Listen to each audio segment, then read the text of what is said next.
From Washington, the McLaughlin Group, the American original. For over 2 decades, the sharpest minds, best sources, hardest talk.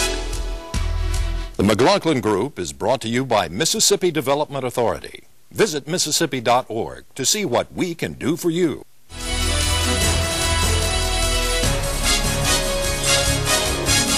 Issue 1, Security Cabinet. In Mumbai, formerly Bombay, 10 heavily armed young men walk into 2 luxury hotels and a restaurant and a hospital and a railway station. They indiscriminately fire machine guns into the crowds, throw grenades, take and hold hostages for, get this, 2.5 days, 60 hours. They kill at least 195 people. They wound another 300 people. That was overseas last week in India. In the U.S. this week, an official report on weapons of mass destruction was put before Congress. The central conclusion of that report is that the U.S. will be attacked by a bacteriological or nuclear bomb within 5 years. With this news in the headlines, President-elect Obama appointed his national security team. The team will probably be in place to handle any such attacks on our nation. Threats. Hillary Clinton, state. The fate of our nation and the future of our children will be forged in the crucible of these global challenges. Robert Gates, defense. Mindful that we are engaged in 2 wars and face other serious challenges at home and around the world. Janet Napolitano, Homeland Security. It will be my job and the job of this team to hold ourselves and our agencies accountable, to coordinate fully across the spectrum of government agencies. James Jones, National Security Advisor, a Marine General, retired. National security in the 21st century comprises a portfolio which includes all elements of our national power towards the desired goal of keeping our nation safe. Susan Ray, United Nations Ambassador, a post that President-elect Obama will recabinetize. The United Nations was, in major part, America's creation. Mr. President-elect, I share your commitment to rededicate ourselves to the organization and its mission.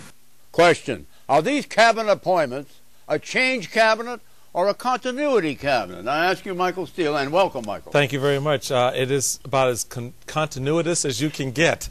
There is no change here.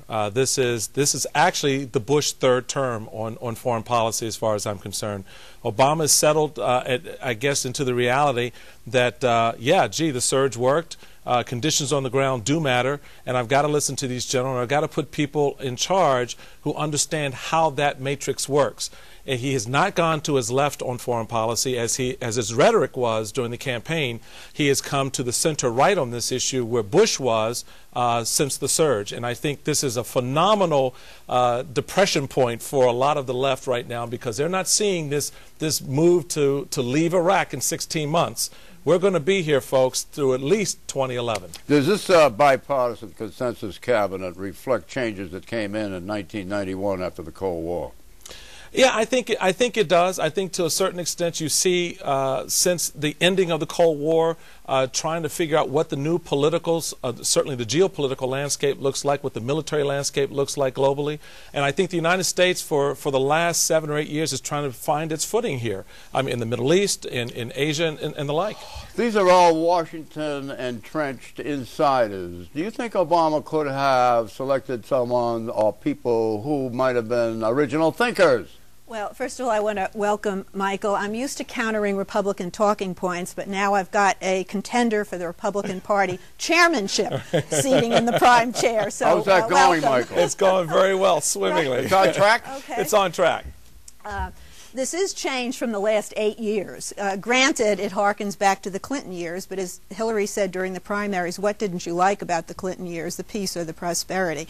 And these people are more hawkish, and they're more experienced, certainly, than Barack Obama, and I think they're very reassuring to the country. He's getting high marks for the people he's putting in place, and from my take, as somebody who is center-left, they are people who will implement his vision his ideas. He's the president, and they give him a great deal of political cover. If you can have the former Republican defense chief in your camp overseeing the withdrawal of troops from Iraq, who is center how left? much better can it get? Are you center left? At least. Oh, thanks for clearing that up. Okay, the security team. Obama says he's happy with his security team. It taps all the sources of American power.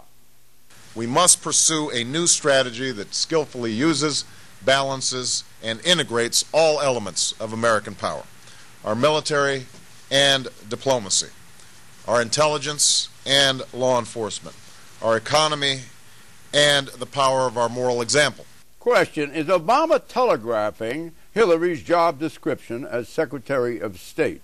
I ask you. Well, I think he's telegraphing how he wants his entire national security team to operate as an integrated unit, not just the Secretary of State, but the Secretary of Defense, the National Security Agency, the National Security Advisor, and so on. But I agree with Michael. I mean, when you take a look at this team, what it actually says, what it actually telegraphs, is Bush was right. He's got Bush's defense secretary staying in, who oversaw the surge, which Obama opposed. He's got Hillary Clinton as Secretary of State, who voted for the war in Iraq and defended her vote and never apologized for it. And the great irony here is that Barack Obama is going to inherit a victory in Iraq where he opposed the war all along, and he's going to inherit, if trends continue in Iraq and the Middle East, he is going to inherit a revolutionized and a different Middle East with an operational democracy in the heart of the Arab world. And that benefit is going to redound to Obama's administration. He chose insiders and career politicians, and he belittled, maybe that's too strong a word, the role of experience in this office. What do you make of that?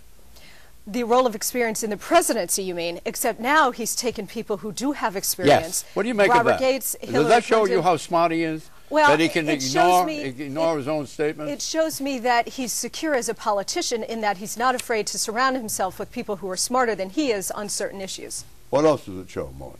Well, it shows that he's pragmatic, which I think is the key issue here. I mean, there's no point in coming up with a theoretical or ideological view of the world. You've got to find people who understand the world and who can make it work more or less in the direction that he's setting. Well, and in the combination of Gates and Clinton, I think he's going to be able to do that. I'm glad you brought that up. What rules Obama? Pragmatism rules Obama. They share my pragmatism about the use of power. Question: does American pragmatism contradict American exceptionalism? Isn't that what we're supposed to be? Absolutely not. What is exceptional, or what is American exceptionalism, in fact, is its pragmatism and is its ability to adapt. And that is what we have always been much better at than almost any other country.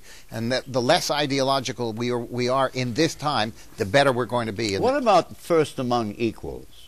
Can't we at least have that? Well, yes, but you don't have to flaunt that with the rest of the world. You're trying to, in a sense. Now, we are in a global situation where we have to bring a lot of countries along with us. We can't do it all by ourselves. And basically, he's sort of paying lip service to that idea. And it's the right idea. I'm not saying it's always going to work, and we will do what we have to, even if the rest of the world I get the follow. impression he's talking about the bedrock philosophy of his administration as far as foreign policy is concerned. Right.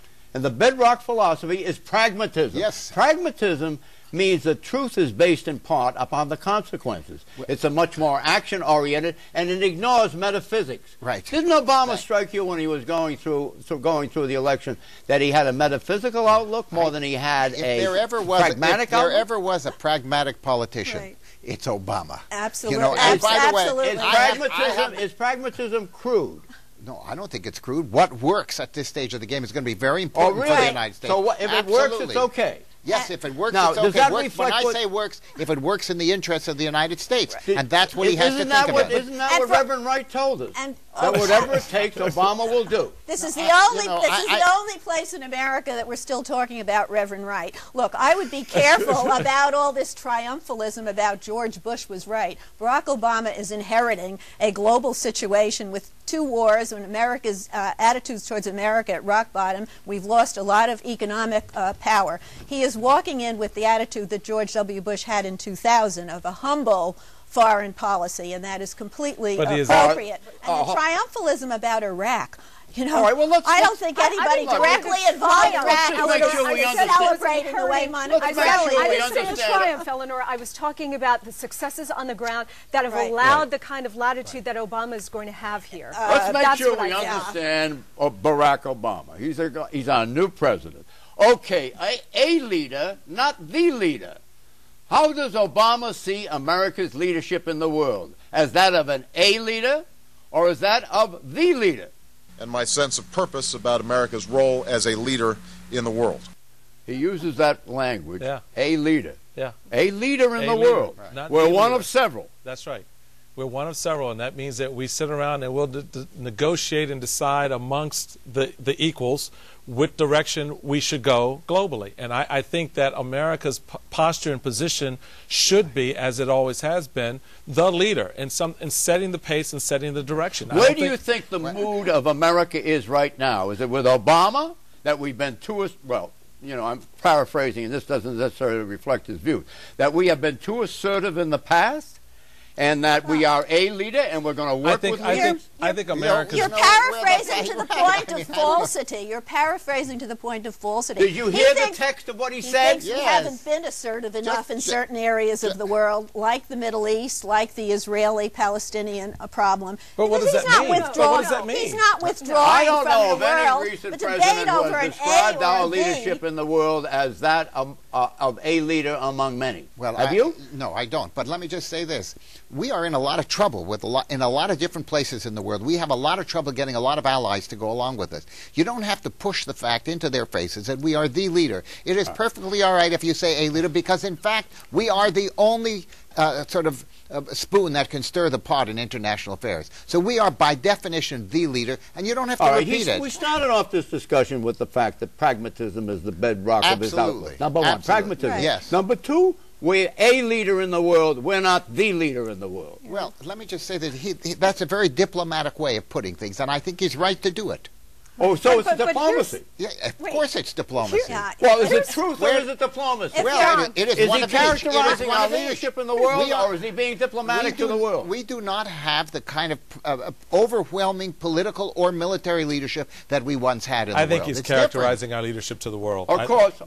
Being a leader also entitles you to be the leader. You're not excluding that by saying a leader. Not excluding if you are the leader, you're also a leader. But correct? Right. Now, Obama could figure that out, couldn't he? Well, he could figure that out, but the question is... I wouldn't call that a brilliant insight, John. I appreciate your comment. But I really don't think I think the pragmatism is what we have seen here at work. Go ahead. I want to hear from you. Here's what I think his phraseology reveals, and this is what I think you're getting at.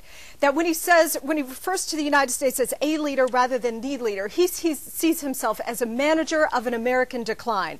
Economic situation a total mess, America's position in the world diminished, and he looks at it as, okay, I'm going to be the management of this new world that is now a multipolar world. We've gone from a bipolar world to a unipolar world with the United States at the top. Now it's a multipolar world with all of these other countries, India, Russia now, Venezuela coming up, China certainly, that the portfolio of power does not strictly belong to the United States anymore. Now, I want a president who is going to fight that tooth and nail, try to get our economy back, get our position in the world back. The question is, what kind of approach is Obama going to do? Is he going to accept American decline, or is he going to fight? If he had said, we are going to be the leader in the world, it would have been more barfing on the side of the rest of the world, because they don't like that. And they see that, for example, in Latin America, they now believe that our economic crisis here is what's causing their economic crisis. So he can't be as assertive as previous presidents were. Economically, militarily, his options are certainly constrained. That is true. So this was the pragmatic. But what I want to hear from him is that we've got a situation now that is constraining his choices and the United States' choices to freedom to act in the world. But to cast him as a manager of decline is to really marginalize the man who's been elected to lead this country and who is respected around the world as a moral bully pulpit, unlike anything you could ever dream of. You completely mischaracterized what I said. Exit question. Assign a grade from A to F on the caliber of Obama's national security appointees. Michael. B. Solid B. B. Solid B. I'm with Henry Kissinger, who gives it an A. Well, Henry's from that whole era. Oh, that's yesterday. Okay, so we don't respect anybody in either party from the past. This has to be a whole new reinvention. Well, first of all, do journalists respect anybody? Is that our function? Is that our role? This is a quality team. I like Henry Kissinger. I would give his choices a B. Does Henry know the way you feel about him? He knows that. Henry knows that I love him to pieces. But I would give it a B because I don't think there are any original thinkers, as you pointed out, no visionaries like Henry Kissinger to bring Obama Who's the only along. original thinker, so to speak, on that panel? I will give you a name. Larry Summers? No, he's not. That's on the economic team. That's on the economic. I'm talking about this group. All right, Bob Gates. Robert Gates is an outstanding public servant, outstanding Secretary of Defense. Agree. Absolutely, overwhelmingly talented What do you give the whole panel? Let's get I give it an A for sure. It's an A. The answer is it's an A. When we come back, Bear Market Blues.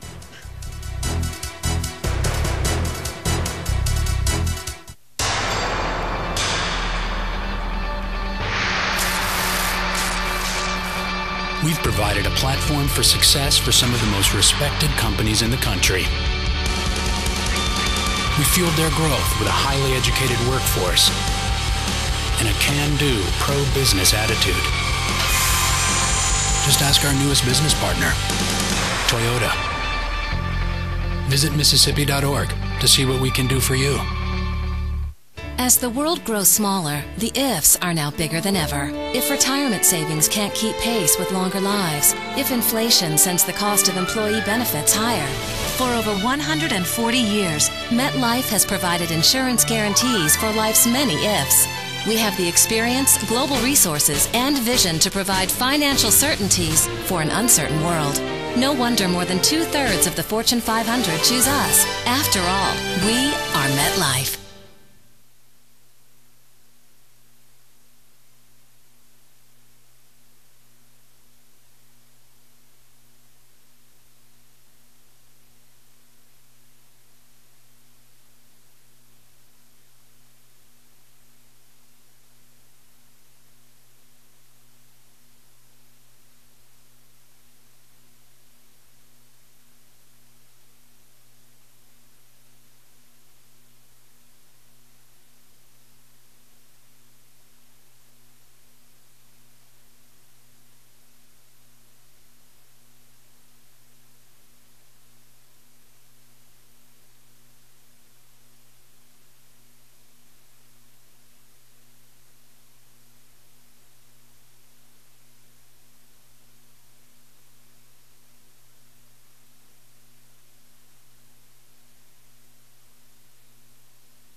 Issue 2, bailout now versus death soon. We asked for what we thought was necessary.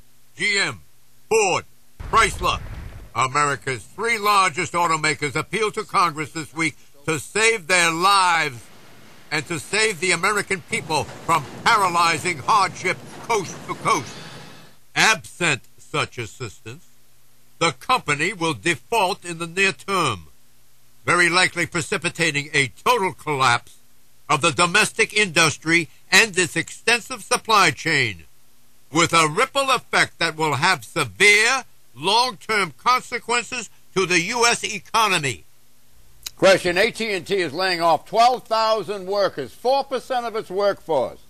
Hewlett-Packard is sending 24,000 high-tech jobs overseas. Why do the automakers and the UAW have priority when it comes to getting bailed out while other industries and workers have to take their lumps? I ask you, Eleanor. Well, all of this is a human tragedy that we're watching unfold.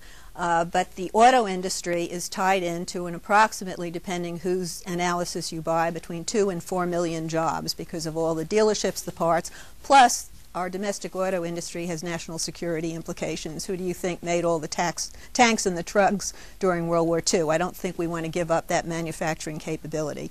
And so I think the auto heads have come to Washington with some credible plans about how they intend to retool their industries. I think GM in particular has 10% of the Chinese market now, and they do have a potential for growth. And I think that this would be money well spent, because I don't think the economy could handle a body blow if these industries went under. Okay, the bear market blues. Mark, give us the outlook. Well, first place, I have to say I couldn't disagree more strongly with what Eleanor just said. 52% of American cars are manufactured not by the non-big three, so our automobile industry isn't going to go bust. This doesn't mean that I don't think we should help them out, but it should be on a plan that makes sure that they are viable, so we're not pouring money down a rat hole. Now, as far as the overall economy and the market, we are still having a terribly difficult time. The unemployment numbers that came out this past week, 533,000 jobs lost, and they raised the October and September numbers so that we lost 1,200,000 jobs in 3 months. I mean, that's disastrous for this economy. It's going to scare all the consumers, and we are looking at a very, very difficult time in the economy, which is not going to end now for quite a period of time until we turn this around. And nobody knows where the bottom is, and even worse, nobody knows how to stop this. Nobody knows how to solve these problems, because we have a credit crunch that is really the most devastating blow, and credit is based on the Latin word credere, which means to believe, and nobody believes anymore. Confidence is shattered. Before we drown in this sea of Mort's melancholy, can I point out to you that Ronald Reagan went through the savings and loan crisis in '87, and he got a bailout of about $400 billion, which at an adjusted rate for today would be about $700 billion. That's right. I think hundreds of bailout of savings and loans were shut down. We got through that. We did. Are we going to get through this? Do you think he's too pessimistic? No, I actually don't think Mort is pessimistic enough. I think that there's still some more bottom there to be discovered, and that's. Are we close to that bottom? We may be at the halfway point in a free fall here, and I'll tell you why. Because the American people, and Mort's dead on, the American people have lost confidence in this economy, and most especially they've lost confidence in the leadership of this country to deal with this economy. When you get guys getting off of their jets with their cup in hand saying, "Give me, give me, give me," and they're not taking responsibility for what brought us to this point. When you have members of Congress who sat back 5-7 years ago when they were told the Freddie and Fannie are problematic, we got to deal with it, and said, no, things are great, no problem. People have lost confidence, and until the American people buy into the economy, they will not buy. I got one quick question for you. Do you see Obama's cabinet, his economy cabinet, as doing anything to restore the confidence? No. The economy cabinet right now are hoping Bush gets it done before they show up. We'll be right back.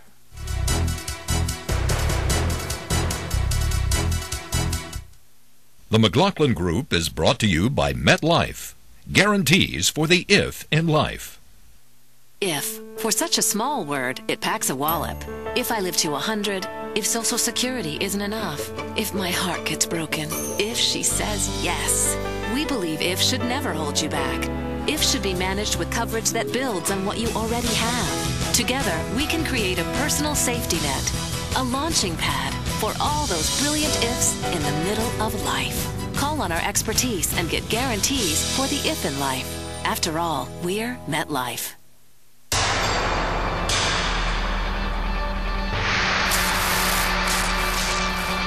We've provided a platform for success for some of the most respected companies in the country. We fueled their growth with a highly educated workforce and a can-do, pro-business attitude. Just ask our newest business partner, Toyota. Visit Mississippi.org to see what we can do for you.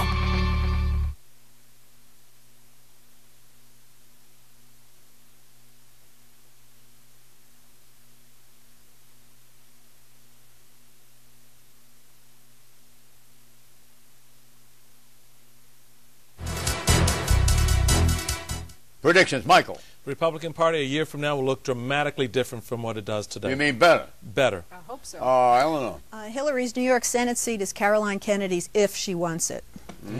Between the dramatic falls in combat deaths in Iraq and Afghanistan and the economic situation, military recruitment will spike. Obama's going to revolutionize the way the White House communicates with the American public. He's adding 10 million names, his own, to the White House list, and he's going to communicate on the web, and it's going to transform the way he exchanges with the American public. I predict that the next big thing will be Latin America, the scale and intensity of its economic crisis. Bye-bye.